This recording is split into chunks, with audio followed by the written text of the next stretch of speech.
Okay, so let's talk about your career at Bama, which obviously, the pinnacle of college football, so much talent going in and coming out of Alabama.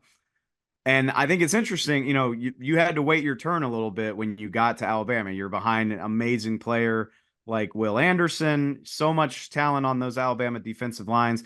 And then you really get your shot in 2023 and you respond with 10 and a half tackles for loss, 8 sacks.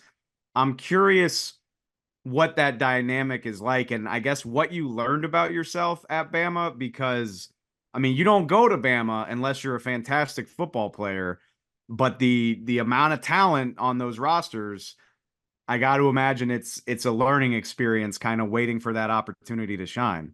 Yeah, it's definitely a learning experience. Like I said, coming in, I was knowing that, hey, it could be some other talented guys in the edge room that are good, And like you said, I just needed that opportunity for me to get out there on the field to ultimately show my talent. Because it's a lot of talented guys. Even, last year there were a lot of other talented guys that were in the room that just didn't get that opportunity to show, and they get that opportunity this year.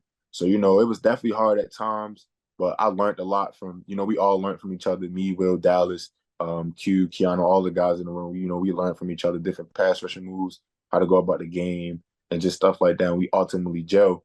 And the one goal in the room was that everybody in the room, eventually make it to the NFL. For an NFL fan that maybe isn't familiar with your game yet, what do what's a snapshot of you as a pass rusher? What do you think you do best? What do you think kind of defines your game? Power. I'm very powerful off the edge. I drive tackles into the quarterback, uh, put tackles on the ground. When you turn on the tape and you watch me pass rush, you're gonna see a relentless guy with a lot of power. Which I saw something from your strength coach at Bama talking about like the watts you generated during the squat, like this in the squat rack. Like, what's that all about? I assume that translates to the power in your game. Yeah. So at Bama, we train for velocity and just power movement and how fast you can move the weight room, like the weights and the bars and whatnot. So that year, that summer, I think it was like 615 or something like that. I can't remember the watts, but I know it was over like 3,000 something. It was like the most that they ever seen move at that weight in college football, and they've been at Indiana, they've been in high school, and they've been at Bama. So that's kind of how we train, and we have like these cameras that's like that records you and records the velocity of whatever you move, the weight. So the coaches, the speed coaches and the weight room guys, they'll set the parameter for whatever the number is. So then you have the average, and then you have the above average, and then you have below. So typically, guys, you want to hit green. That's like what you want to hit.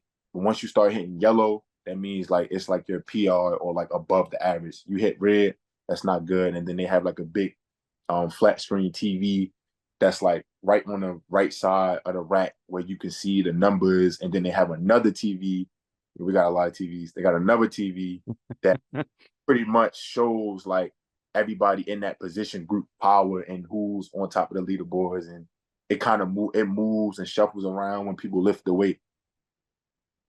I know, and look, I mean, you're gonna get to the NFL, and there's gonna be development and obvious, the NFL weight programs are incredible and all that good stuff. But playing at a program like Bama, which is I know it's not the NFL, but it's about as close as you can get. Do you think that gives you a leg up or helps you acclimate a little bit better, knowing that, like I said, I mean, not just the competition, but the resources and stuff that are available to y'all? It just seems like you're so pro ready coming out of that program.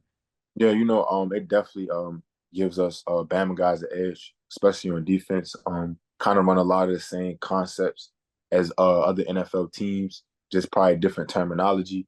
Even in our defense, we have a lot of checks to different motions, different formations that some other, programs they don't really do. So like, that kind of gives us a upper hand when it comes to the NFL playbook. But ultimately, you still got to learn the playbook because, like I said, there's different terminology and whatever. But it definitely can help. And also being that, at Bama, Coach Saban tried to run the program, not try, but he did run the program professionally. We would wear suits to the game, like to travel, do team dinners, eat together as a team, do a lot of team events when it came to like game day and whatnot, and just the walkthroughs and just everything was treated as a job. Couple more questions for you just about what happens next. And like we talked about, we're kind of in the middle of visit season. This is a time where a lot of guys are traveling around the country visiting teams and doing pre-draft talks and stuff like that. I'm curious, what's your schedule look like right now, and what type of feedback are you getting from teams about how they see you in their defense and what type of fit you might be or what they might ask you to do, that type of stuff. Yeah, so obviously it's a crammed month. Having a lot of Zoom meetings, also phone interview calls with different coaches and like you said, visits. I met with a lot of teams. They love me. They see me as a pass rusher. Just well overall balanced. Some teams they see me as Sam backer, that can drop into coverage, and some see me as a true five technique end. So just depending on the team and the defensive scheme, I've talked to 3-4 teams, 4-3 teams, and they pretty much all agree that I can fit in their scheme. You and Dallas both, it's Dallas Turner for anybody that's not familiar, the other phenomenal Bama edge rusher in this draft class. It's interesting just that Will Anderson just did this a year ago, your former teammate. Do you get any, or whether it's Will or any of your other teammates, like, do you get any advice or perspective on what to expect here as you wrap this process up? Yeah, everybody's talking about stay in shape for the rookie mini camp. you know, you Yep. the visits and everything. It's a lot of visits, a lot of meetings. So like, you gotta within those visits and meetings, you have to find time to, stay in shape because you fly from this city to that city. 30-day visit is like one day. So you flying from here to here, this coast, that coast, state to state. Some guys, some people just forget to realize, bro, like I haven't even had time to really just sit down and train. You know, just gotta stay in shape. I was told by coaches, even on visits, players like, hey man, like I know you're doing a lot of visits and it's hard to try to squeeze in that, the time to, get a lower type of running in, but just make sure you're running somewhat something to stay in shape.